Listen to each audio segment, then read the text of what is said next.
अखिल विश्वाला शांततेचा संदेश देणारे महाकारुणिक तथागत गौतम बुद्ध, जगातील मानवतावादाचे महानायक, तुमचे माझे मुक्तीदाते, या देशाचेच नव्हे, या भारतीय राज्यघटनेचे शिल्पकार, या देशाचेच नव्हे तर जगामध्ये समता, स्वातंत्र्य, बंधुत्व आणि मानवतावाद रुजवण्यासाठी बुद्ध अशोक आणि रविदासानंतर ज्यांनी प्रयत्न केला ते तुमचे आणि माझे बाप, जगाचे बाप डॉक्टर बाबासाहेब आंबेडकर यांच्या मानवतावादी, समतावादी विचारांना अभिवादन.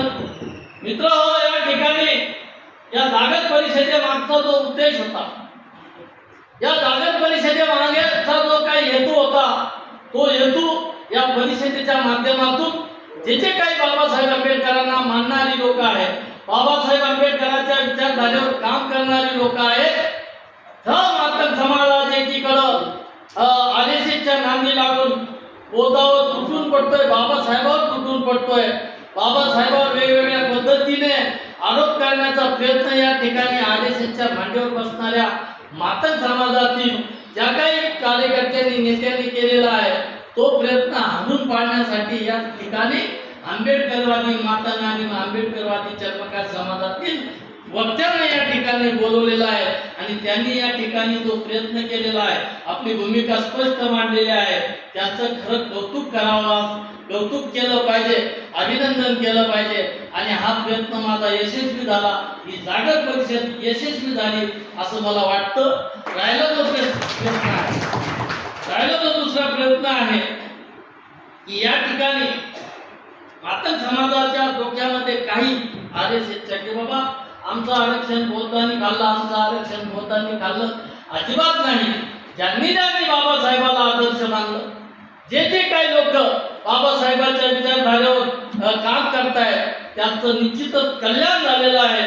आणि म्हणून या ठिकाणी आज जी काही लोंढे बाई आपण या ठिकाणी बोलवली होती, रुक्मिणी लोंढे, 7वी पास शिकलेली आहे, पण तिचं अभिनंदन आणि कौतुक याच्यासाठी केलं पाहिजे की पडक्या पत्राच्या घरात तिथं पत्र फुटलेलं आहे, पावसाचं पाणी त्या घरात बसतंय आणि ती या ठिकाणी घेऊन चाललेली आहे की तुमचा आणि माझा बाप फक्त डॉक्टर बाबासाहेब, तुमचा आणि माझा मुक्तीदाता डॉक्टर बाबासाहेब आंबेडकर आहे.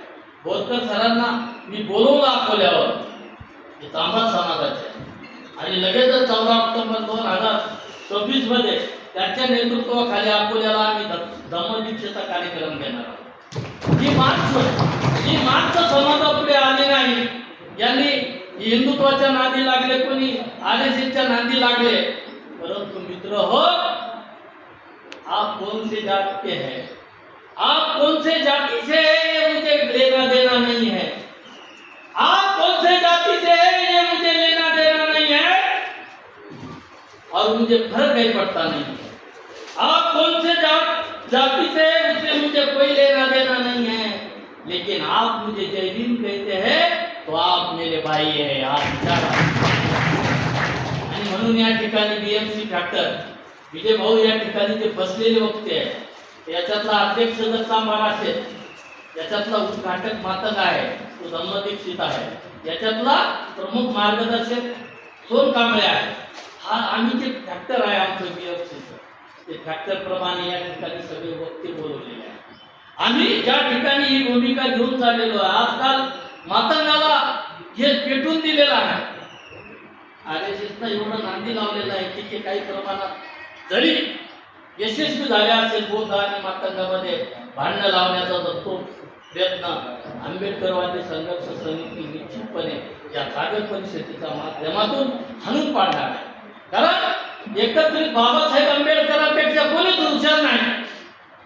ज्याला सिम्बॉल ऑफ नॉलेज म्हटलं जातं, जगातील विचारवंत, ज्ञानवंत म्हणून ज्या बाबासाहेब आंबेडकरांची ख्याती आहे, जगभरात ख्याती आहे, त्याच्यात तुमचा माझ्यासारखा कोणी जरी कल्पेट करण्याचा प्रयत्न केला तर बाबासाहेबांच्या बरोबरी आणि बाबासाहेबांची उंची कोणी करू शकत नाही. कोणी महामानव ज्याच्या जातीपुरते सीमित ठेवा.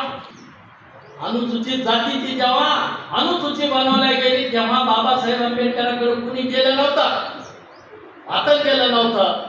वाल्मिकी समाजातले लोक गेले नव्हते किंवा हे बोधच्या काळातले महार सोडून कोणी गेलं नव्हतं, परंतु ती बाबासाहेब आंबेडकरांनी जी सूची तयार केली होती त्या सूचीमध्ये मातम चर्मकार होते.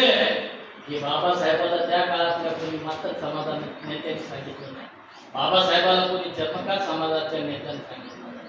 बाबासाहेब यांची एवढी दूरदृष्टी होती, बाबासाहेब एवढे विचार करत होते की त्यांनी जर बाबासाहेबाच्या मनामध्ये आलं असतं तर बाबासाहेब या देशाचे राष्ट्रपती झाले असते, तर राजकीय तोडजोड केली असती आणि बाबासाहेबांना वाटलं असतं की माझ्या माग समाजाला आरक्षण द्यायचं, तर बाबासाहेब हे करू शकले असते.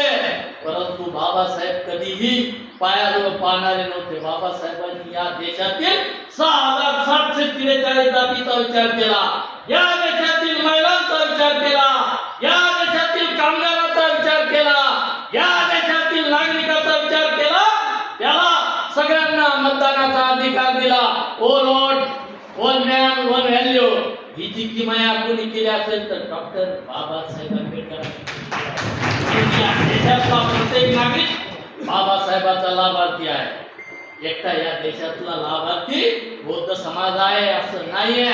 या देशातला जगातलं या देशातील प्रत्येक नागरिक लाभार्थी आहे. म्हणून बाबासाहेब आंबेडकर या देशाचे बाप आहे, ते माझ्याचा बाप आहे. ज्याच्यामुळं आज मी उभा राहिलो, ज्याच्यामुळं आज मी स्वाभिमानानं जगतोय, ज्याच्यामुळं मी आज या ठिकाणी बाबासाहेब आंबेडकरांचा विचार घेऊन या समाजामध्ये रुजवण्याचं काम करतोय. म्हणून इथं लिहिलं लाईन बाबासाहेबाला भारत बौद्धमय करायचा आहे. जेव्हा भारत बौद्धमय होईल तेव्हा होईल. परंतु या गावाबाहेर राहणाऱ्या ज्या काही प्रमुख जाती आहेत, बौद्ध, मातंग, चर्मकार, आजही एका वाड्याला भाडा खेचून आहे, शेजारी आहे. गावामध्ये आजही उद्वर्गीकरण काय आहे, अबकट काय आहे, ना मातंगाला माहीत आहे ना बौद्धांना माहीत आहे. आजही ते गुन्ह्या गोविंदांना आणि सलोख्याला तिथं नांदत आहे. परंतु हे फेसबुक वाले जे काही वार आहे, RSSचे जे काही IT सेलचे लोक आहेत, खोट्या ID टाकून लोकांना दिशाभूल करण्याचं काम करतायत आणि बौद्धाला चौथळण्याचं काम, खवळण्याचं काम, त्यांच्यातला प्यांतर जिवंत करण्याचं काम पुन्हा करतायत. मित्र हो, आम्ही तथागत बाबासाहेबांनी आम्हाला तथागताचा मार्ग दिलेला आहे, शांततेचा मार्ग दिलेला आहे आणि त्या शांतीच्या मार्गाने हा आमचा छोटा भाऊ हुकला तरी याच्यावर आम्ही वाद करत नाही.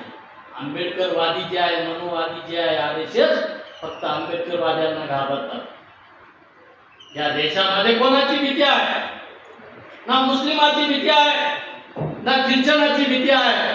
या RSSला धोका फक्त कोणापासून असेल तर तो आंबेडकरवाद्यापासून आहे आणि त्या आंबेडकरवादी कमकुवत करण्याचं काम मातंग समाजाच्या खांद्यावर बंदूक ठेवून या RSSने केलेला आहे. म्हणून त्याचा डाव उडवण्यासाठी आज आपण ही जागर परिषद हे केलेली आहे. बाबासाहेब आंबेडकरांपेक्षा कोण हुशार आहे?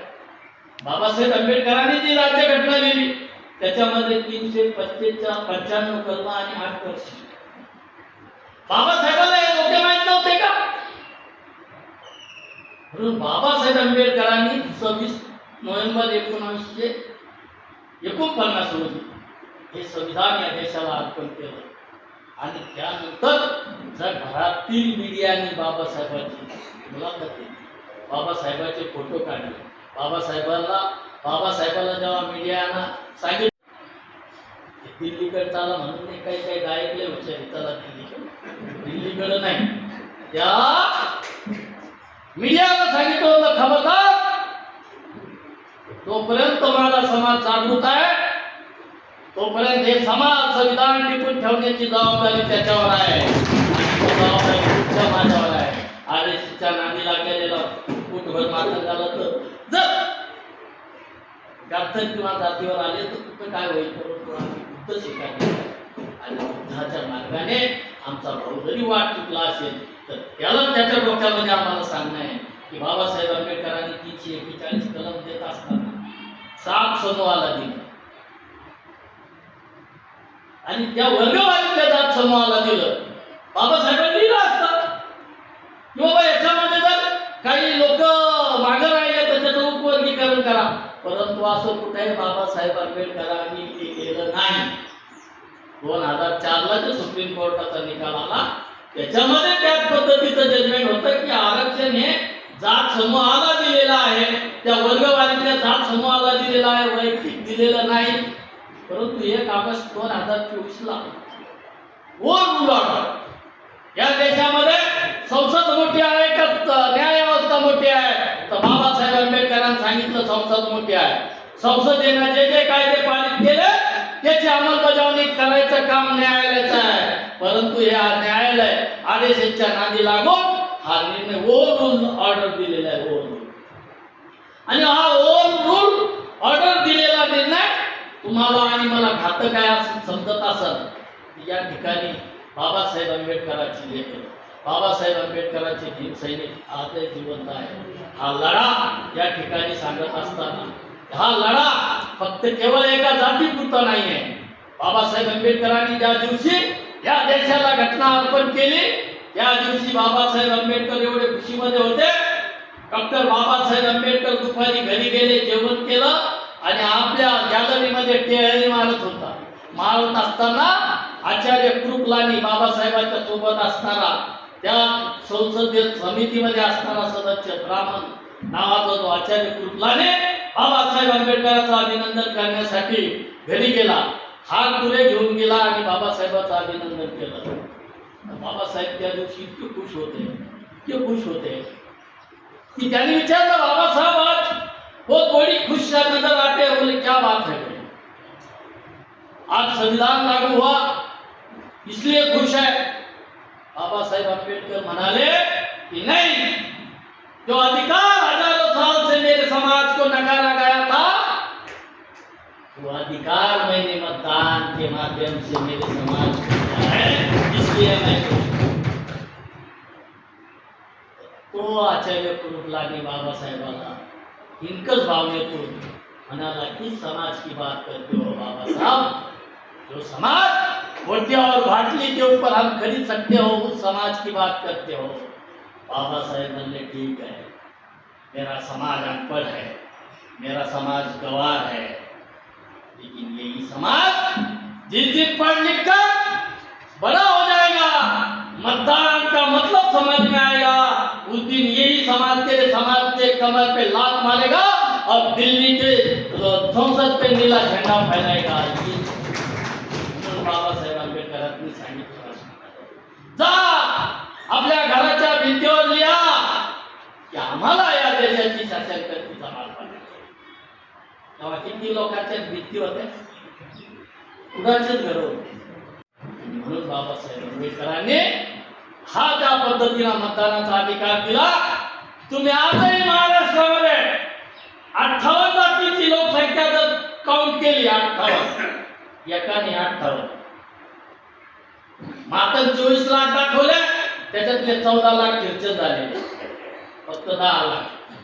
2011च्या जनगणनेचा चर्मकार 16 लाख, 14 10 16 किती झाले 26. आणि हे सगळे 54 जाती 14 लाख 40 लाख. एकट्या बौद्ध समाजाची लोकसंख्या 80 लाख. हे सगळे 58 जरी एकत्र आले तरी आंबेडकरी समाजाचं काही करू शकत नाही. बाबासाहेबांची लोक जेव्हा रस्त्यावर येतात, बाबासाहेबांच्या विचाराची लोक जेव्हा रस्त्यावर येतात तर चांगल्या चांगल्याची चेपी पिवळे केल्या जाते. परंतु मेरे कुठं राखणे मोठ्या भावाला वाटतं आपल्याला भाऊ चुकत असेल तर या ठिकाणी या चांगल्या गोष्टी आपल्याला समाजामध्ये रुजवण्यासाठी आपण खऱ्या अर्थाने म्हणून बाबासाहेबांना तुम्हाला बुलेट हातात घ्यायला सांगितलं. बॅलेटच्या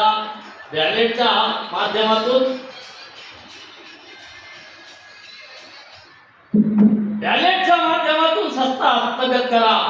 पण RSSने अगोदर 75 वर्षामध्ये आजपर्यंत झोपडपट्टीमध्ये RSSचे लोक घाबरत होते यायला, BJPचे लोक घाबरत होते यायला, जातीवादी पक्षाचे लोक घाबरत होते यायला. आपलेच लोक यांचे गमत्या घालून आपल्या याच्यामध्ये विष पेटण्याचं काम करत आहे.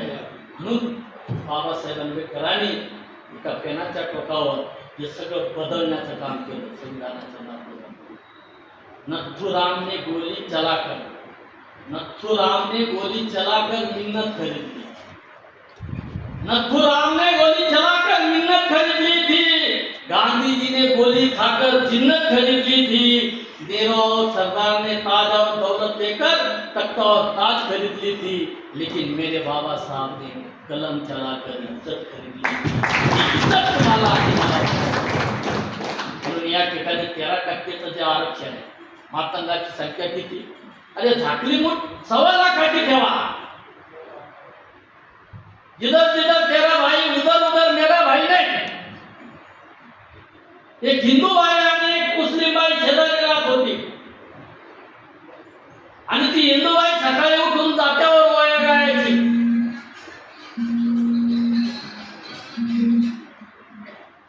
वया गायची. आता हिला मराठी समजतच नव्हती ती काय म्हणते बरं. एक दिवस झालं, 2 दिवस झालं, 3 दिवस झालं, चौथ्या दिवशी विचारली काके बोले ये जाके के क्या बोलते रही थी बोले तू. ती म्हणे मेरे भाई की दुआ मांगती बोले. मेरे भाई की दुआ मांगती ऐसी बात है बोले. हिला तो वय येत नव्हत्या. दुसऱ्या दिवशी ही बी जात्यावर बसली. जेव्हा ती हिंदूबाई जेव्हा भावाच्या गोया म्हणायला लागली, ही बी म्हणायला लागली जिधर जिधर तेरा भाई उधर उधर मेरा. दुनिया रिसेटच्या नादी लागलेल्या मातंगाला आमचा इशारा आहे, विरोध नाही आहे, तुम्ही आमचे भाऊ आहे, पण तुम्ही काही आर्यच्या नादी लागून जर आमच्या कानामध्ये म्हटल्याचा प्रयत्न केला, आंबेडकरी समाज त्याच पद्धतीनं तुम्हाला उत्तर देईल. बाबासाहेब आंबेडकरांसारख्या मुक्तीदात्यावर बापावर ज्याच्यामुळं तुम्ही माणूस म्हणून जगतात, ज्याच्यामुळं तुम्हाला माणूस पण